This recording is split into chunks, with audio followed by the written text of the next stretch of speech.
Shalom, selamat malam. Bersama saya Erna Kofriur Besi dari Darwin, Australia. Saya ucapkan shalom bagi Bapak Ibu, buat saudara semua. Tuhan Yesus memberkati.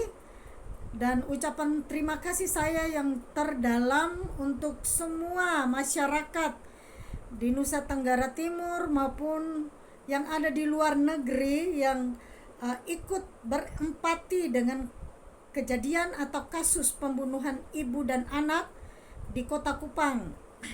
Terima kasih saya juga untuk rekan-rekan wartawan, juga garda depan dan ormas-ormas yang bersatu untuk melakukan pembakaran 1000 lilin di depan Jalan El Tari. Saya atas nama keluarga mengucapkan terima kasih. Tuhan Yesus memberkati. Saudara mungkin bertanya, ini Erna Kofriur Besi dari mana kok tahu-tahu udah ikut viralkan ini berita tentang pembunuhan ini. Saya dengan mama dari korban, yaitu Susi As Manafemau, kami sepupu. Jadi ini ponakan saya yang dibunuh ya, bersama dengan cucu kami. Ya, Bapak Ibu saudara sekalian, kami rasa sangat kehilangan. Dan saya tahu ponakan saya ini bukan orang bodoh, dia pintar bahasa Inggris. Saya kalau lihat dia berfoto di Facebook itu, dia gayanya udah sama kayak foto model ya. Dan kelincahannya itu membuat kami rasa kehilangan. Dan malam hari ini, sesuai dengan judul yang saya sudah berikan, darah korban berteriak dari tanah.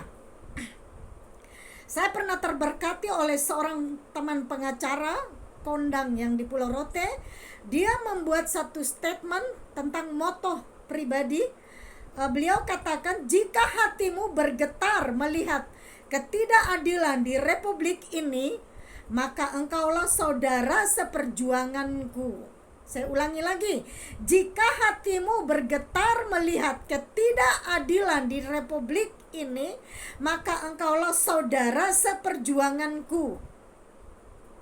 Terima kasih Pak pengacara, maaf saya tidak bisa menyebutkan namanya, tetapi saya sangat terberkati oleh statement beliau, dan ini merupakan moto bagi seorang pengacara, khususnya menangani kasus-kasus yang terjadi di Pulau Rote, di Kupang, dan di Jakarta. Dan saya pun berterima kasih buat semua rekan-rekan yang ada di Kupang, bersaudara semua, keluarga semua yang ikut membantu sehingga acara pemakaman bisa berjalan dengan baik. Saya tahu semua hati kita bergetar, ya. Semua hati netizen sedang bergetar. Siapa ini orangnya? Ya, semua masyarakat bertanya-tanya, di mana, siapa ini? Semua sedang bergetar. Dan saya tahu ketika hati Bapak Ibu, saudara semua bergetar, engkau adalah saudaraku, saudara seperjuangan. Dan saat ini kita sedang berjuang mendapatkan keadilan itu. Dan kita terus berdoa supaya aparat penegak hukum dalam waktu yang dekat ini bisa mengungkapkan atau mempress release kasus ini supaya netizen, masyarakat, dan kami keluarga tidak bertanya-tanya siapa ini, ya, setan siapa nih yang bikin ini. Sampai saya melihat banyak caci maki, kata kutuk, sumpah serapah yang dilontarkan di media sosial kepada si pelaku ini dan kroni-kroninya. Bayangkan, ribuan mulut sedang mengutuki perbuatanmu itu karena memang begitu sadis. Ya, saya berpikir sampai bagaimana perasaanmu ketika mengambil parang, pisau, dan menggorok bayi yang tidak berdosa ini. Kau sudah merebut 2 nyawa. Mungkin ibunya berdosa, tetapi bayi ini tidak berdosa. Dan darah korban, kedua korban ini sedang berteriak dari tanah, mengikuti engkau. seumur hidupmu, karena kau mencetak sejarah buruk di dalam kehidupanmu. Kau pembunuh, dan itu tidak akan bisa terhapus sampai kapanpun. Ya, saya ingatkan sekali lagi, siapa pelaku itu, di mana engkau saat ini. Jangan kau bersembunyi, karena Tuhan saya matanya mengamat-amati kita 24 jam. Saya akan bagikan satu ayat dari Kejadian pasal 4 ayat 9 dan 10. Ini Alkitab saya mencatat ini, dan saya akan bacakan dari Kejadian 4 ayat 9 dan 10. Firman Tuhan kepada Kain, "Di mana Habel adikmu?" Jawabnya, "Aku tidak tahu. Apakah aku penjaga adikku?" Firmannya, "Apakah yang telah kau perbuat ini? Darah adikmu itu berteriak kepadaku dari tanah." Kita semua tahu cerita Kain dan Habel, di mana mereka kakak beradik mempersembahkan persembahannya kepada Tuhan, dan persembahan Kain tidak diterima. Persembahan Habel adiknya itu yang diterima. Kain sebagai seorang petani dan Habel peternak, dan Kain mempersembahkan setengah hati atau mungkin memberikan yang tidak bagus, yang tidak baik. Makanya itu saudara, kalau mempersembahkan sesuatu kepada Tuhan, kasih yang terbaik. Ya, kasih anak ke Tuhan, melayani Tuhan.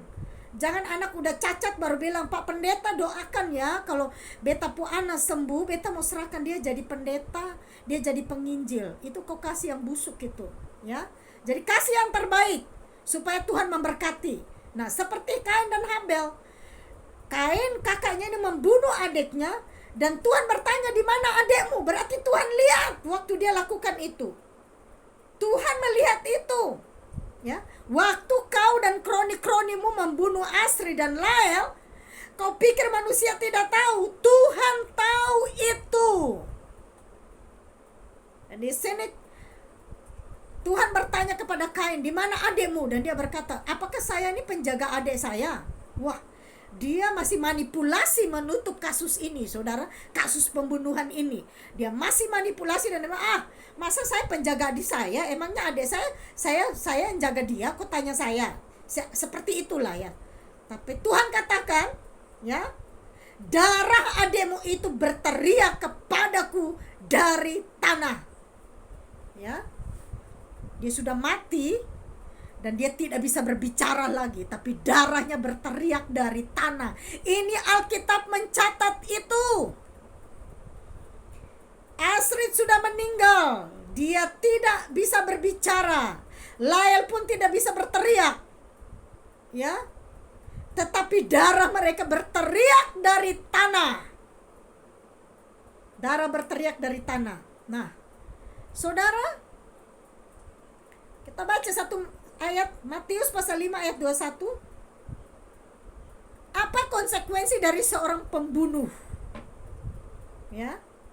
Jadi kau pikir kau bunuh, kau bisa bangga ya? Kau berhasil cabut nyawa orang. Kau sudah lebih dari Tuhan. Karena Tuhan mau cabut orang itu, tunggu dia tua dulu atau dia sakit dulu, iya kan? Atau apa saja, ada alasan yang masih masuk akal. Tetapi ini pembunuh yang sudah bikin diri lebih dari Tuhan.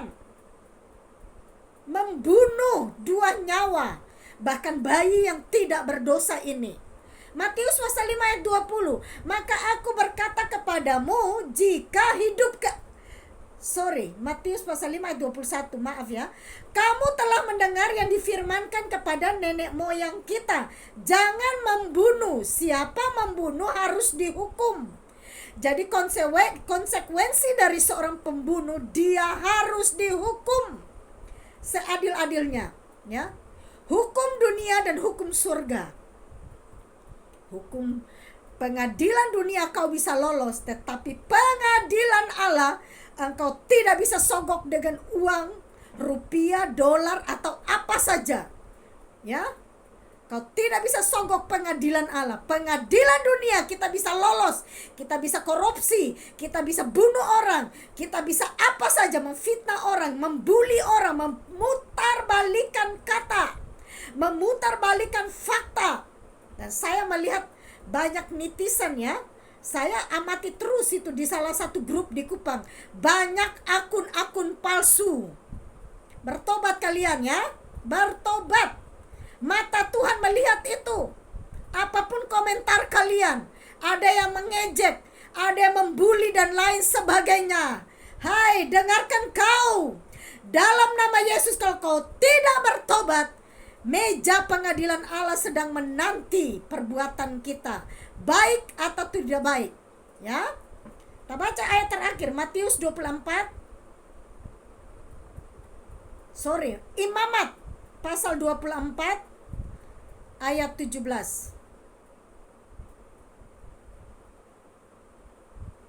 Imamat 24 ayat 17. Juga apabila seorang membunuh seorang manusia, pastilah ia dihukum mati. Seorang manusia ya, apalagi ini dua. Ya. Pastilah ia dihukum mati. Kata pasti berarti tidak ada tawar-menawar. Jadi jangan kau bawa kopu uang tawar-menawar ya. Tuhan saya hidup. Yesus saya hidup. Kita ini orang beriman, beragama, tapi apa yang diajarkan? Apa yang ditanamkan dalam hati kita seumur hidup kita? Dan apa perbuatan kita ini? Yang katakan di KTP kita orang beragama. Saya hidup di Australia sini, banyak orang di sini tanpa agama, ateis. Tapi perbuatan mereka masih jauh lebih baik dari kita yang katakan notabene itu beragama. Ya, beriman. Tuhan yang mana yang kita sembah dan Tuhan mana yang ajarkan kita untuk membunuh? Tuhan yang mana? Atau setan mana yang merasuk otak manusia sehingga tidak punya pri kemanusiaan? Kau pembunuh dimanapun kau berada saat ini, ya, ingat Tuhan saya hidup, dan darah Astri dan Lael berteriak dari tanah sampai di hadapan Tuhan, dan dia akan mengikuti engkau seumur hidupmu, engkau dan kroni-kronimu itu ya. Bertobat. Kau bertobat dalam nama Yesus, bertobat sebelum murka Allah turun atasmu. Kau begitu sadis dan kejam, kau keji, pembunuhan begitu keji ya. Saya berapa hari ini saya merenungkan bagaimana dia mau potong ini bayi, mau potong ini ibu. Aduh, pasti dia akan ikat matanya. Hati nuranimu di mana? Binatang saja tidak ada makan anaknya sendiri ya. Dengan kata lain, manusia bisa bunuh manusia, itu otak di mana? Mama saya baru meninggal tahun kemarin 2020 dan kami minta izin tapi tidak bisa pulang. Suami saya menangis dan saya sampai sekarang masih menangis terus ya. Kadang-kadang ingat orang tua saya ya. Suami saya menangis, tetapi waktu mendengar kasus pembunuhan Astri dan Lael, dia menangisnya lebih dari dia menangisi mertuanya, karena seperti gak masuk akal. Tidak masuk akal. Dia menangis sejadi-jadinya di meja makan sampai saya peluk dia.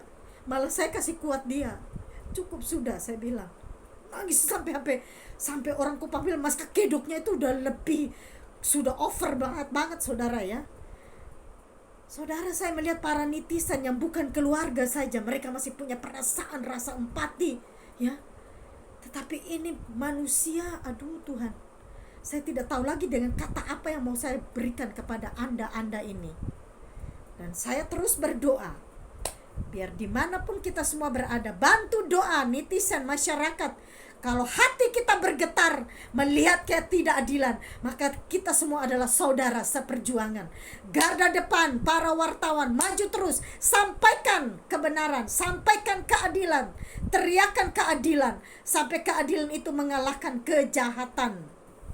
Kita terus berdoa supaya aparat penegak hukum, ya, lembaga terkait bisa cepat mengekspos masalah ini, bisa press release, dan masyarakat puas, kami keluarga puas, netizen pun puas, ya. Biarlah video saya ini bisa didengarkan oleh Bapak Ibu Saudara sekalian, dan mari kita bergandeng tangan berdoa bersama supaya kita Tuhan meluputkan kita, kita terluput dari orang-orang tangan jahat ini, ya. Jaga keluarga kita baik-baik, ya. Jaga kesehatan. Banyak berdoa. Apapun agama Bapak Ibu Saudara sekalian, dekatkan diri dengan Tuhan. Dan ketika Tuhan memimpin hidup kita, setan tidak mendapat bagian. Dan ketika Tuhan memimpin hidup kita, maka tidak ada alasan untuk kita melakukan kejahatan, apalagi membunuh nyawa orang, ya.